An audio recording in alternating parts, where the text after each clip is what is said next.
الله أكبر الله أكبر الله أكبر أشهد أن لا إله إلا الله أشهد أن لا إله إلا الله أشهد أن محمدا رسول الله أشهد أن محمدا رسول الله حي على الصلاة حي على الصلاة حي على الفلاح حي على الفلاح الله أكبر الله أكبر لا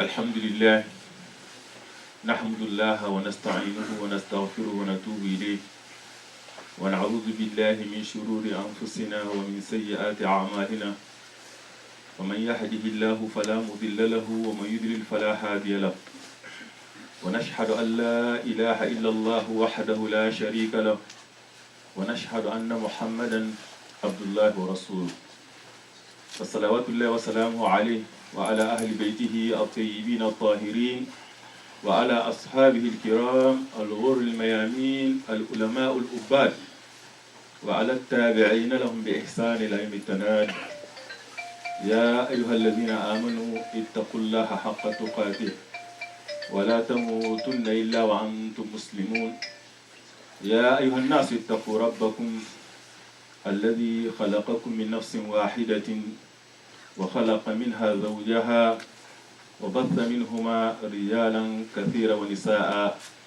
واتقوا الله الذي تساءلون به والأرحام إن الله كان عليكم رقيبا يا أيها الذين آمنوا اتقوا الله وقولوا قولا سديدا يصلح لكم أعمالكم ويغفر لكم ذنوبكم ومن يطع الله ورسوله فقد فاز فوزا عظيما أما بعد أيها الأحباء في الله أيها الإخوة في الإسلام طبتم وطابت ممشاكم وتبوأت من الجنة منزلا وجمعني الله إياكم عند مستقر رحمته في جنات النعيم مع حبيبنا وقدوتنا محمد المصطفى عليه أفضل الصلاة والسلام جعلنا الله نحشر في زمرته وننال شفاعته ونشرب من حوضه الشريفة من حوضه الشريف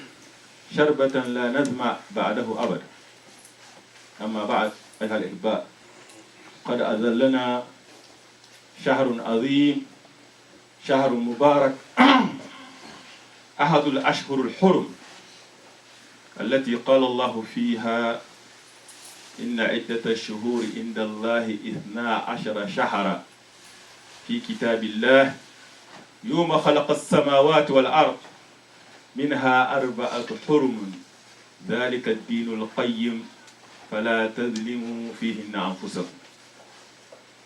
Dans ce verset coranique, Alhamdulillah, Dieu nous parle de ce mois sacré, mois béni, le mois durant lequel nous sommes actuellement.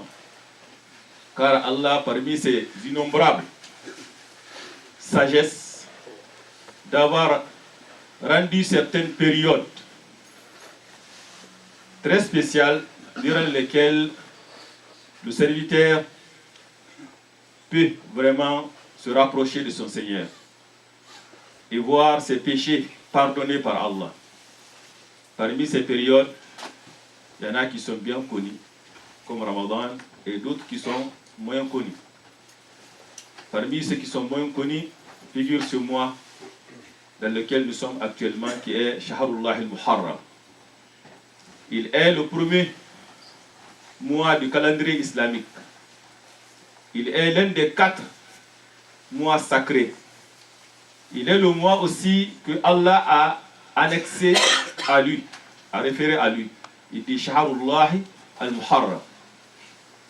C'est pour cela le croyant, alhamdulillah, ne laissera aucune occasion cultuelle, spéciale, sans en profiter. Parmi cette occasion, ce mois béni, ce mois sacré, Shahrullah al-Muharram, que nous devrons alors se demander comment en profiter des bienfaits de ce mois. Ce mois, alhamdulillah, a certaines spécificités que Dieu l'a annexé à lui. Et l'œuvre qu'il a annexée à lui, parmi toutes les autres œuvres, c'est le Sawm, As-Siyam, dans un hadith al-Qudsi. Le prophète sallallahu alayhi wa sallam dit Inna Allah yaqul fi ma yulhi an rabbih kullu amali ibn Adam lahu illa as-sawm fa innahu li wa ana ajzi bih. Il dit tous les œuvres du croyant lui appartiennent, sauf le jeûne, il me revient, donc c'est lui-même qui s'en charge de la récompense. Donc il sera alors logique que l'œuvre que nous devrons accomplir durant ce mois sera alors le jeûne. Dans un hadith du prophète sallallahu alayhi wa sallam, qui est aussi authentique, il dit Afdalus siyam ba'da Ramadan shahrullah al-Muharram wa afdalus salat ba'da al-mafrouda salatul layl ou qiyam al-layl.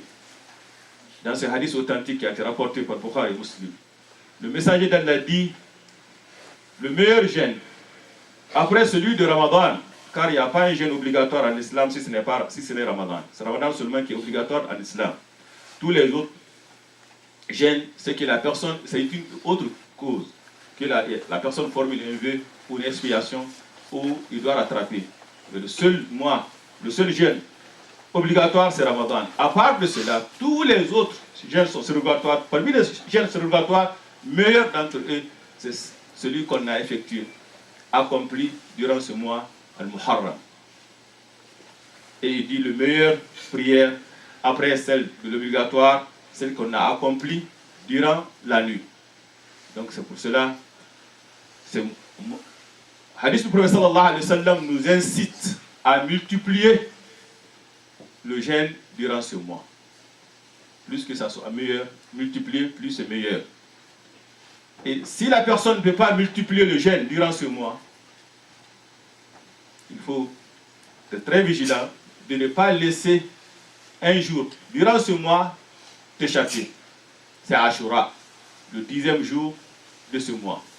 Dans un hadith du prophète sallallahu alayhi wa sallam qui est authentique, Ma ra'aytu Rasulallah sallallahu alayhi wa sallam na Aïcha yataharra siyama sawmi faddalahu ala ghayrihi illa hadha al-yawm wa hadha ash-shahr, yani shahr Ramadan. Il dit, je n'ai jamais vu le messager d'Allah prenez soin, s'occuper, c'est-à-dire chercher le jeûne d'un jour, si ce n'est ce jour. Qui est ce jour-là? C'est le Ashura, le 10e jour de ce mois, et aussi le mois de Ramadan. Donc c'est un mois, c'est un jour que le prophète sallallahu alayhi wa sallam jeûnait autant.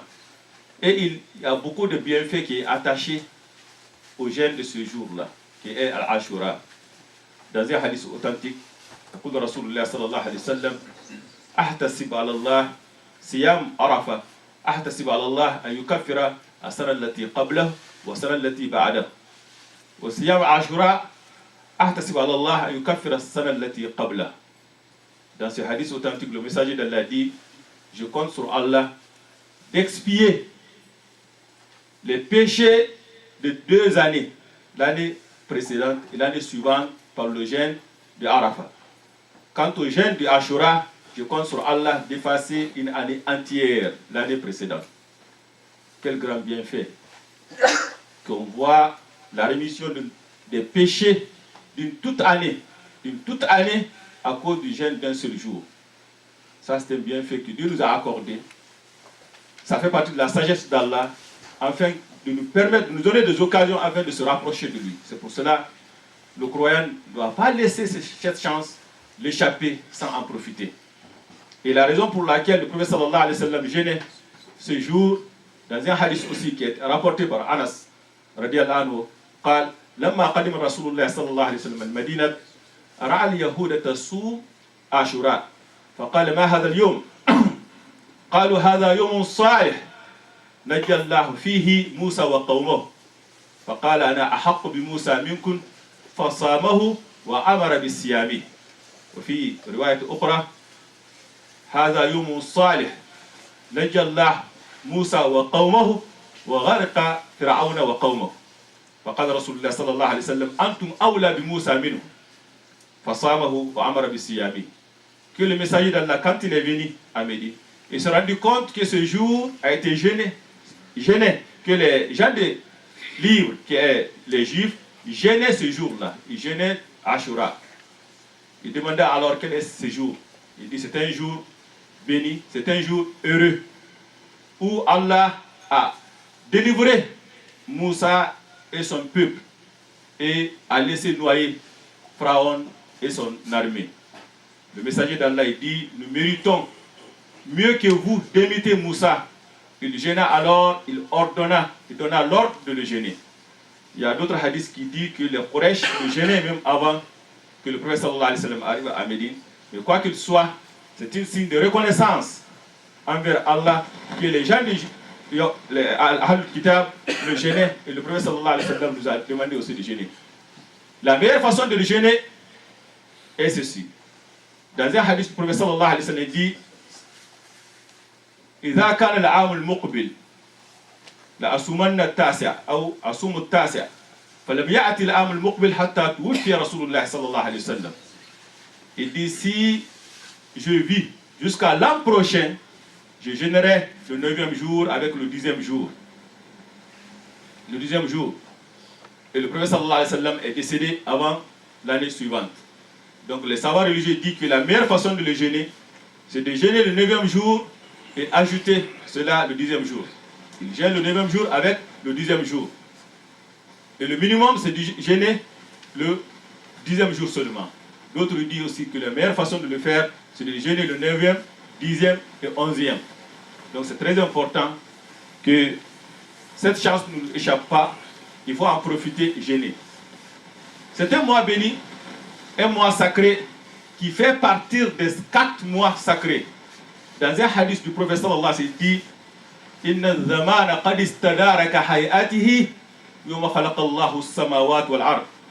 As-sana 12 shahra minha 4 hurum 3 mutawaliyat ذو القعدة ذو الحجة المحرم ورجب بين جمادى وشعبان فقال أي شهر هذا؟ قالوا الله ورسوله قلنا الله ورسوله أعلم فسكت حتى ظننا أنه سيسميه بغير اسمه ثم قال أليس ذا الحجة؟ قلنا بلى يا رسول الله قال أي بلد هذا؟ قلنا الله ورسوله أعلم فسكت حتى ظننا أنه سيسميه بغير اسمه فقال أليس بلد الله الحرام؟ قلنا بلى قال أي يوم هذا؟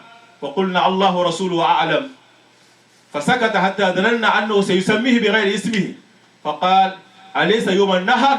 قلنا بلى قال إن دماءكم وأموالكم وأعراضكم حرام عليكم كحرمة يومكم هذا في شهركم هذا في بلدكم هذا ألا وفي رواية أخرى ويحكم لا ترجعوا من بعد كفارا يضرب بعضكم رقاب بعض فليبلغ الشاهد الغائب رب من يبلغ بعد من يبلغه أو آله من بعد من سمعه فقال هل بلغت؟ قالوا نعم قال اللهم أشهد.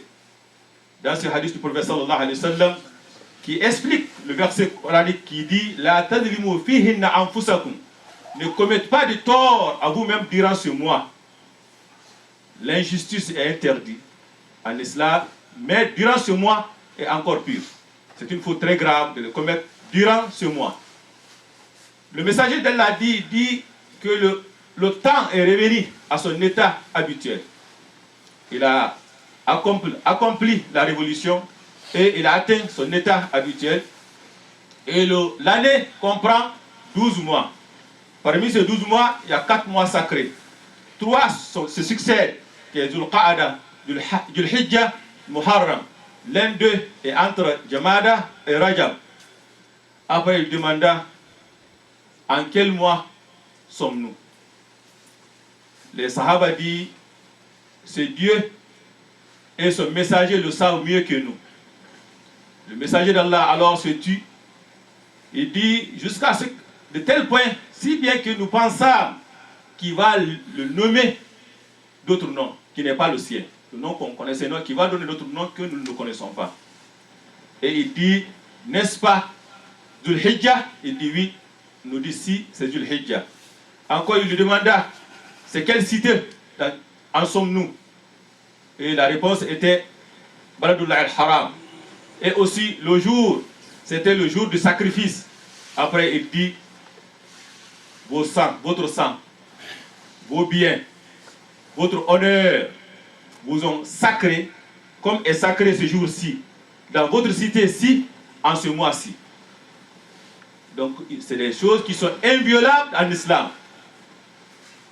Le sang du croyant, ses biens, sa réputation, son honneur sont aussi sacrés que les mois sacrés, sont aussi sacrés que Kaaba et plus même.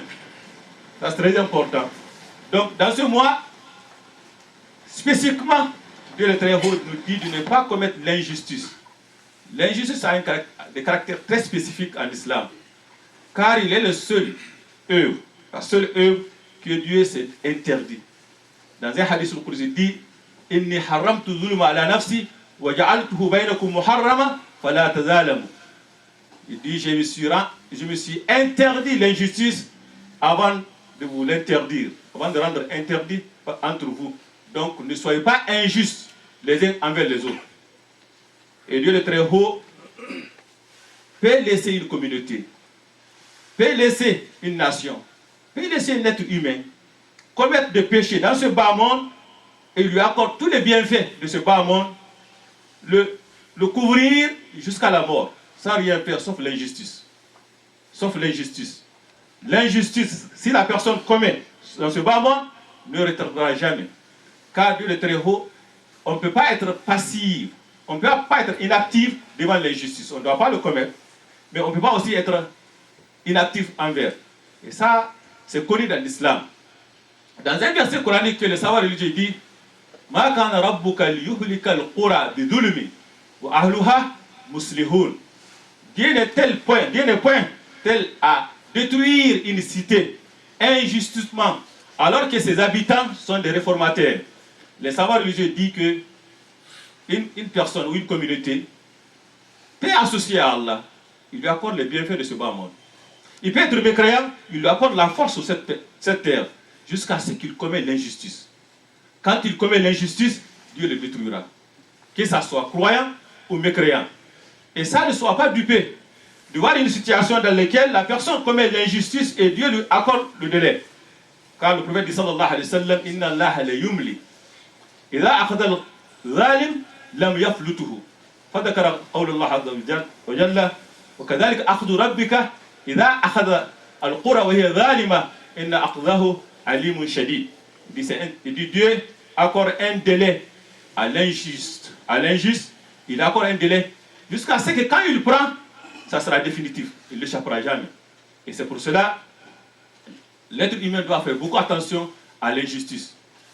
Car Dieu le Très-Haut dit, le prophète sallallahu alayhi wa sallam dans un hadith, il dit Da'awatul zalim laysa baynahu wa bayna Allah hijab. Ma dunahu hijab. Il dit que l'invocation de l'opprimé n'a pas de voile entre lui et Allah, même si c'est l'opprimé et mécréant. Même s'il est mécréant. Que Dieu nous en garde l'injustice. أقول قولي هذا واستغفر الله لي ولكم واستغفروه إنه غفور رحيم.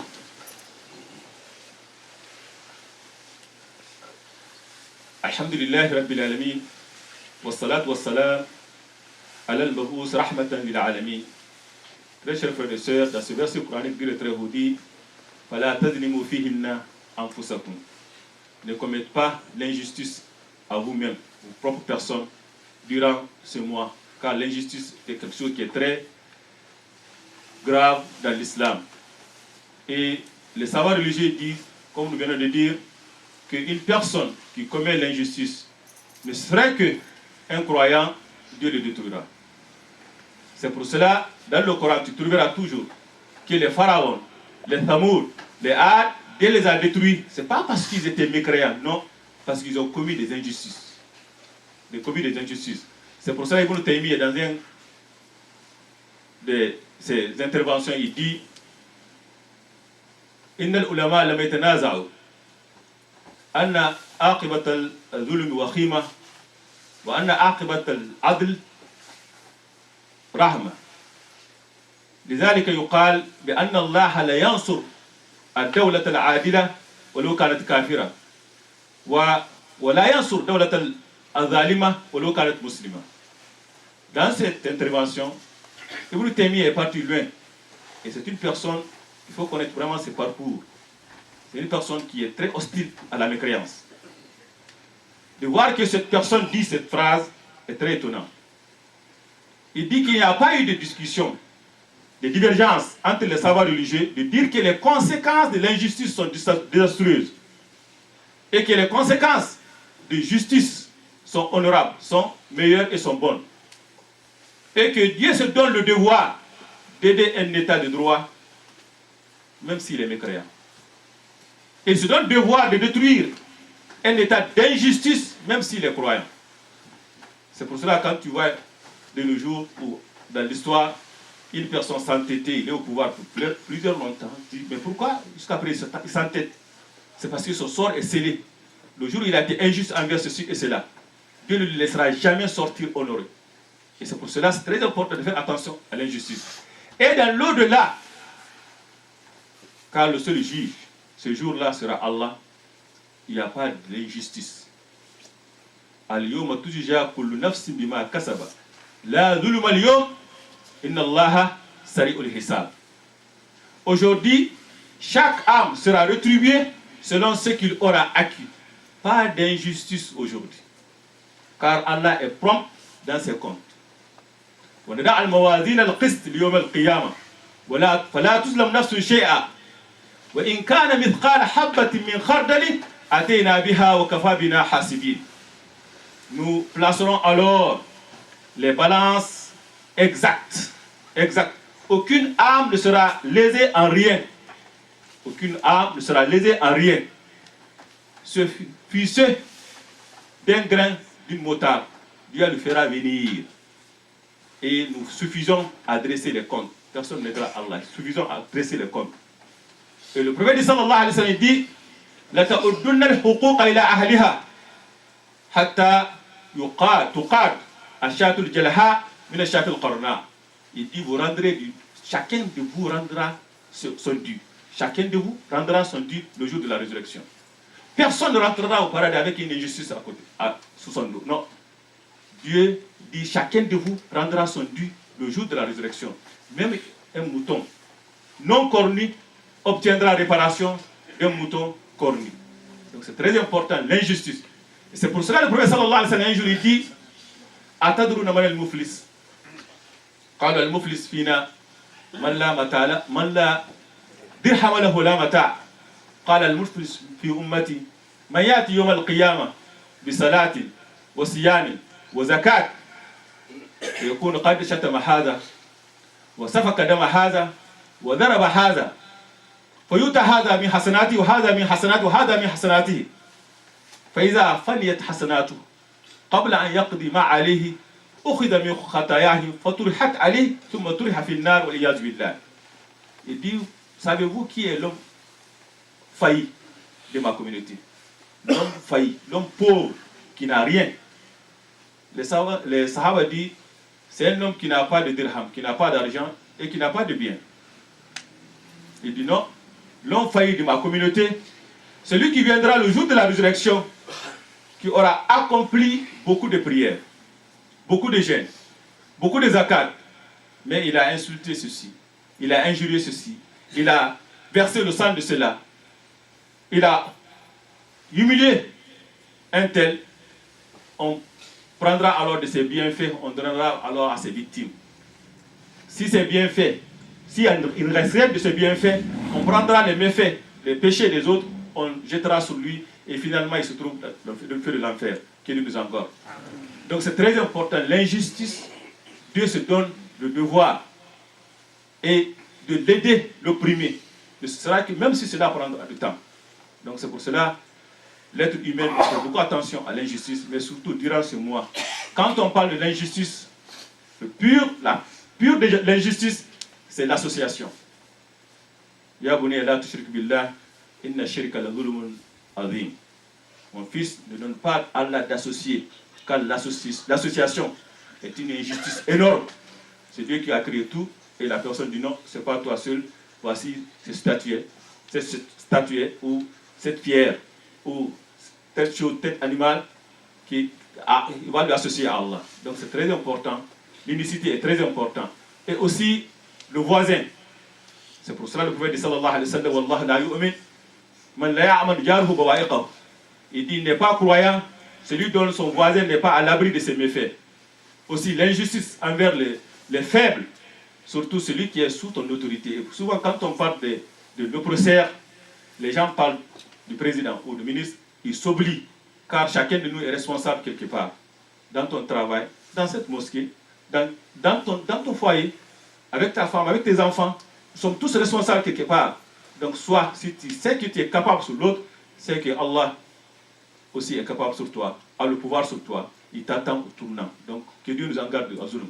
ربنا تقبل منا انك السميع العليم وتب علينا يا مولانا التواب الرحيم اللهم اهدنا فيما هديت وعافنا فيما عافيت وتولنا فيمن توليت وبارك لنا فيما اعطيت واصرف عنا السوء ما قضيت انك تقضي ولا يقضى عليك اللهم لا يذل ما هديت ولا يعز ما عاديت بيدك الخير كله يا رب الرحمن الرحيم اللهم اقسم لنا من خشيتك ما تهول بها بيننا وبين معاصيك ومن طاعتك ما تبلغنا بها جنتك ومن اليقين ما تحول به علينا مصائب الدنيا ومتئنا باسماعنا وازواجنا وذريتنا عبدا ما ابقيتنا واجعله الوارث منا واجعل ثارنا على من ظلمنا وانصرنا على ما عادانا ولا تشمت بنا الاعداء ابدا يا رب الرحمن الرحيم اللهم انا نعوذ بك من سوء المنقلب في الاهل والمال والنفس اللهم انا نعوذ بك من زوال نعمتك ومن تحول عافيتك ومن فجاءة نقمتك ومن جميع سخطك يا رب الرحمن الرحيم قوموا الى الصلاه يرحمكم الله. Inch'Allah, nous allons passer un peu pour faire collecter un peu d'argent et nous vous demandons vraiment d'être généreux car nous avons des rénovations à faire en vous. Jazakumullah khair.